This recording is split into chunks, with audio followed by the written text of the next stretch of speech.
students, my name is Dr. Omraj Katoj, Assistant Professor at Degree College, Batod.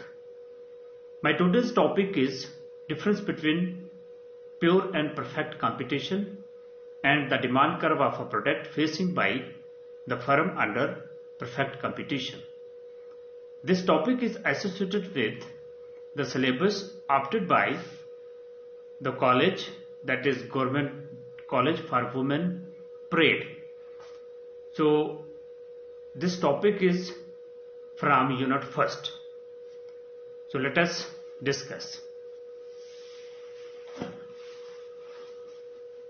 After this lecture, the student must understand what is pure competition, how pure competition is different from the perfect competition, the type of demand curve under perfect competition, and the significance of the shape of demand curve facing the firm under perfect competition, behavior of firm under perfect competition in respect of price.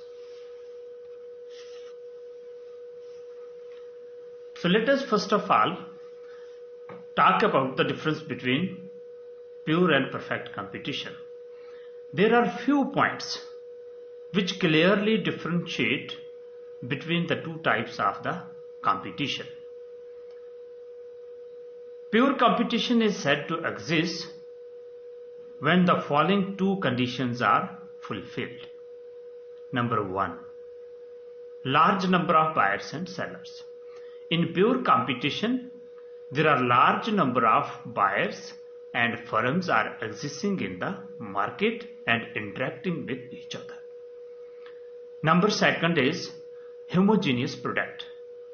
The type of product produced by all the firm in the market under perfect competition is identical or homogeneous. It means to say simply that the utilities offered by all the firms are equal to each other, or in the sense that the characteristics and the qualities of the product are identical or similar to each other. So these are the two important conditions for the existence of pure competition. Now let us talk about the perfect competition. Perfect competition, on the other hand, is a wider term. It includes the two conditions of the pure competition mentioned here, as well as some more conditions which I am going to discuss here. Number 1 is the same, that is large number of buyers and sellers, identical or homogeneous product, and the third addition to existing the perfect competition is free entry and exit.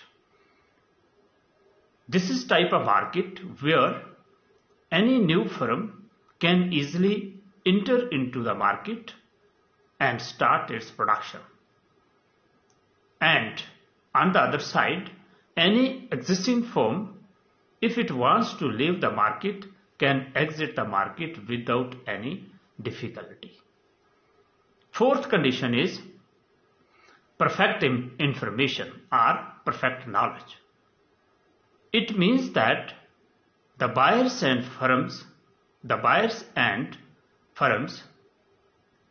are having fully aware about the prevailing price in the market and the characteristics of different products. So both the parties, whether it is a seller or a buyer, the seller is knowing what is the demand in the market, what the consumer wants in the market, and on the other side, buyer perfectly in a position to know that what are the different qualities of the product or the utilities of the product offered by the different firm and what are their prices. So these are the difference between the pure and perfect competition. In simple or essence, pure competition is a market structure where there are large number of buyers and sellers selling a homogeneous product. On the other side, perfect competition is a market situation where large number of buyers and sellers are existing. Homogeneous product is traded between the buyers and sellers. The firms are having the freedom to enter and exit from the industry, and both the buyers and sellers are having perfect knowledge, that is the perfect information. So this is the difference between the pure and perfect competition. Now let us talk about the demand curve of a product facing a perfectly competitive firm. After discussing the conditions for perfect competition, we know that a single price must prevail under perfect competition, and the demand curve or average revenue curve faced by an individual firm under perfect competition is perfectly elastic in nature. Perfectly elastic demand curve signifies that firm does not exercise any control over the price of the product, but can sell any amount of the product as it likes at the ruling price.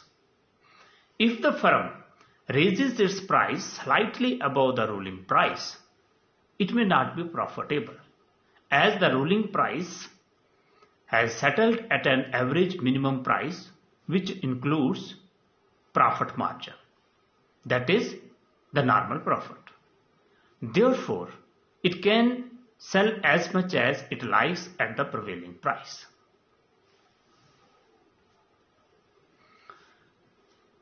This is the shape of the demand curve facing a perfectly competitive firm. In this diagram, AR is equal to MR is equal to price. So OX and OY are the two axes here. Along O axis is represented the output, and along OY is the price and revenue. At OP price, the sellers can sell as much as they like. For example, PA, PB and PC at the prevailing price. So the price is one, that is constant. But any firm can enter the market and sell any amount according to its capacity at the prevailing price. So here you can see that the output can be PA, PB or PC, but the price is same.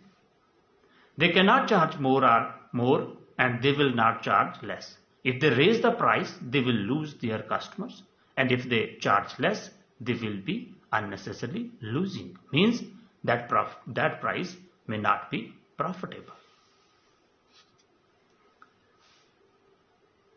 Now, what is the behavior of the firm under perfect competition in respect of price? A firm that is operating in perfectly competitive market will be a price taker. A price taker cannot control the price of good it sells. It simply takes the market price as given.